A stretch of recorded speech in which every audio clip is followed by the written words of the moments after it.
Maguindanao del Norte. Region: Bangsamoro Autonomous Region in Muslim Mindanao. Capital: Datuodin Sinsuat.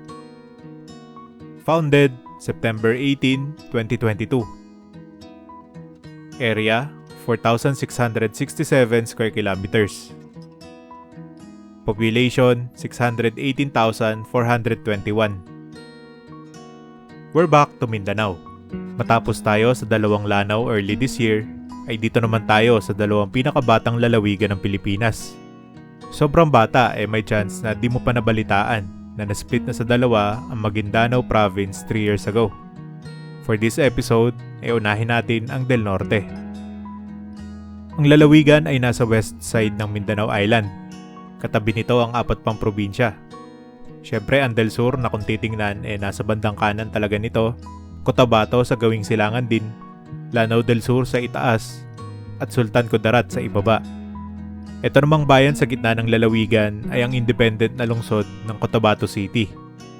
Although napapalibutan ng Del Norte, may hiwalay itong pamahalaan at nagsisilbing regional center ng Bangsamoro Region.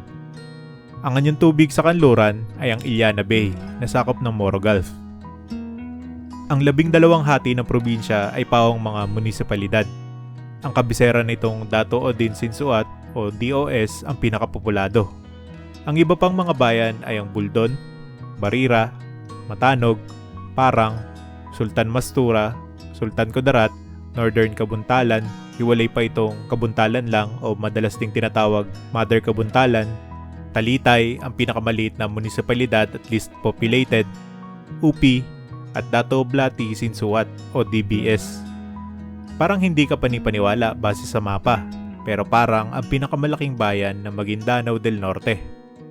Maaring ito ay dahil sakop pa nito ang isla ng Bungo na 15 kilometro ang layo sa kanluran. Ang mga mountainous parts ng probinsya ay nasa hilaga at timog na bahagi nito. Kaya ang mga bayan ng Sultan Kudarat, dalawang Kabuntalan, Talitay, kasama na ang Cotabato City, ay parte ng mga pinakapatag na lupa ng Mindanao. Nadaan sa Maguindanao del Norte ang pinakamahabang ilog ng isla, ang Rio Grande de Mindanao o Mindanao River. Nagsisimula ito sa Bukidnon at ang delta ay nasa Cotabato City. At actually, ang ilog ay may split pagdating sa Mother Kabuntalan at ang ilog ng Tamuntaka ay nagsisilbing boundary sa pagitan ng Independent City at Cabecera. Ang paliparan na nagsaserve sa mga gustong pumunta sa probinsya ay ang Cotabato o Awang Domestic Airport na actually ay wala sa Cotabato City o maging sa Cotabato Province dahil ito ay located sa Cabecera, DOS. Samantala, ang main seaport ay kinakailangan pang biyahihin pahilaga dahil ang Pulyok Port ay nasa bayan ng Parang. Dalawang pangunahing kalsada ang pwede namang tahakin upang makarating sa sentro ng lalawigan.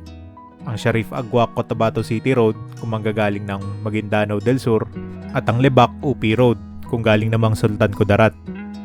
Samantala, ang Pan-Philippine Highway ay napasok sa may bayan ng Matanog. Dadaanan ng ilang bayan sa norte bago lumabas sa may Sultan Kudarat, yung bayan at the province. Na-mention ko na to sa Lanao del Norte episode, pero kaya karamihan sa mga pangalan ng lugar sa Mindanao ay nagtatapos sa Au Sound ay dahil sa silitang Danau o Ranau, meaning lawa o kahit anong anyong tubig.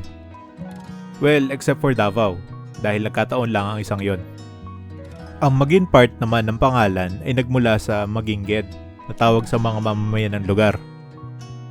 1400s, pinaniniwalaang nagsimulang umusbong ang lipunan sa parte na ito ng isla. Nakikipag-ugnayan na nga sila noon sa mga karatig bansa. Kaya naman bago pa dumating ang mga Kastila, ay Islam na ang pangunahing relihiyon dito. Nagsimula ang impluwensya ng mga Maginged sa pamamagitan ni Sharif Muhammad Kabungsuan, ang pinakaunang sultan ng Maguindanao. Siya ay napadpad sa isla mula sa Johor, na parte ngayon ng Malaysia. Umabot pa ang sakop ng sultanato sa magkabilang dako, mula Sarangani at Davao hanggang Zamboanga at Misamis noong 1600s. Ito ay kasalanan naman ng direct descendant ni Kabungsuan, na si Sultan Muhammad Dipatuan Kudarat. Mid-19th century na makapasok ang mga Kastila sa parting ito ng bansa, but it's too late na para maimpluwensyahan pa nila sa Kristyanismo ang mga mamamayan. As mentioned sa previous Mindanao episodes, panahon ng mga Amerikano nang ma-establish ang Moro Province. At isang distrito nito ay ang Cotabato, na kinabibilangan ng Cotabato of course, Cotabato City of course, Maguindanao, Sultan Kudarat at Sarangani. Di malaon naging sariling probinsya rin ito. 1973 naman nang mahiwalay ang Maguindanao at Sultan Kudarat sa Mega Province. At nang ma-establish ang ARMM noong 1989, isa ang probinsya sa nakabilang dito. Sa katotohanan, almost 20 years ago pa ay may mga proposals na to split ang Maguindanao into two. Marahil ay nalagpasan natin to sa school noon, pero may short-lived na probinsyang nabuo taong 2006 called Sharif Kabunsuan, which is basically Maguindanao del Norte minus Talitay. Short-lived dahil halos 2 taon lang ito na-establish at hindi nationally recognized. Local legislature lang kasi ng ARMM ang nagpasa ng batas. Kaya naman di malaon idineklara ito ng Supreme Court bilang unconstitutional. Pero nitong ang 2022, after 5 years na paggawa ng batas sa Kongreso at matagumpay na plebisito, nahati na officially ang dalawang Maguindanao, creating the two newest provinces ng bansa. Maguindanaon ang pagkakakilanlan ng majority ng populasyon ng lalawigan. Nahahati pa ang grupo na ito sa dalawang subcategories. Ang mga tao sa ilod o yung mga nakatira sa lower areas at tao sa laya, ang mga naninirahan naman around the mountainous areas. Ilan sa mga notable cultural traits ng Maguindanaons ay ang wardens na sagayan which they share with the Maranaos. Ang bangka na kung tawagin ay ginakit na pinaniniwala ang base sa sasakyang pandagat na ginamit ni Sharif Kabunsuan na makarating sa Mindanao.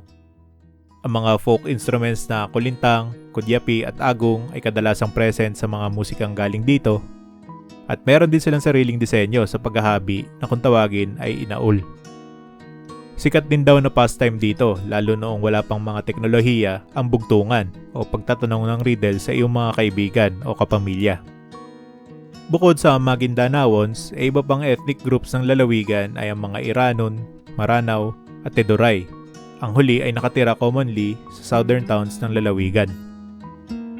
Dahil nga ilang taon pa lang, wala pang ganap na province-wide festival ang Del Norte, aside sa kanilang founding anniversary celebration tuwing Setyembre.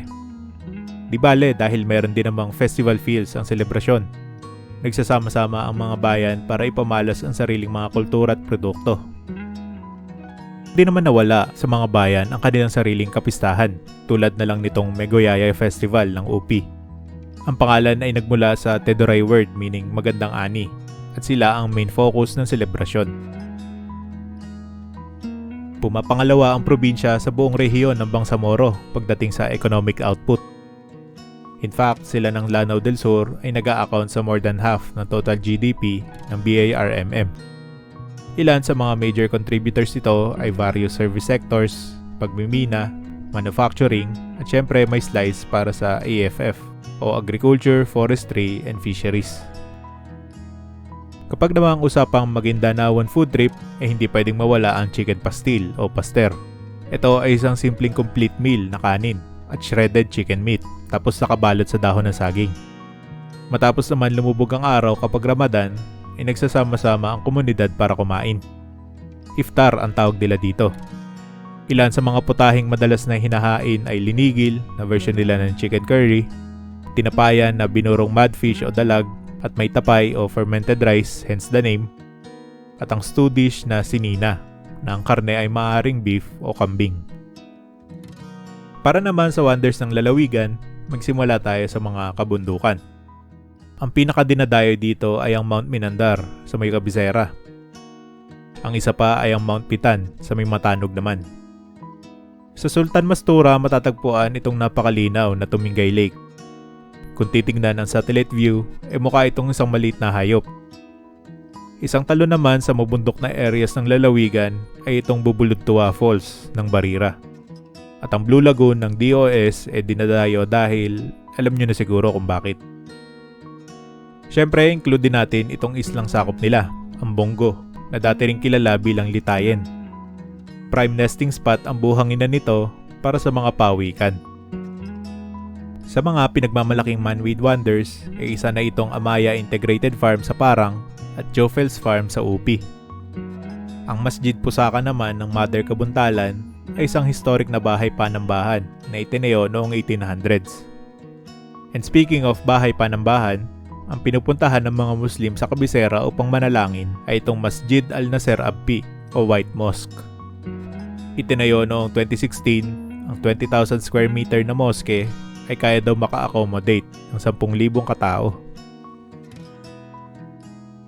Technically din na lang ituturing na pinakabatang lalawigan ang Maguindanao del Norte at Sur. Dahil kung titingnan sa loob, makikita pa rin sa probinsya ang kasaysayan at ang kultura ng mga Maguindanao na lampas 500 taon nang isinasabuhay. Tama nga na ang land borders and divisions ay gawa-gawa lang ng tao.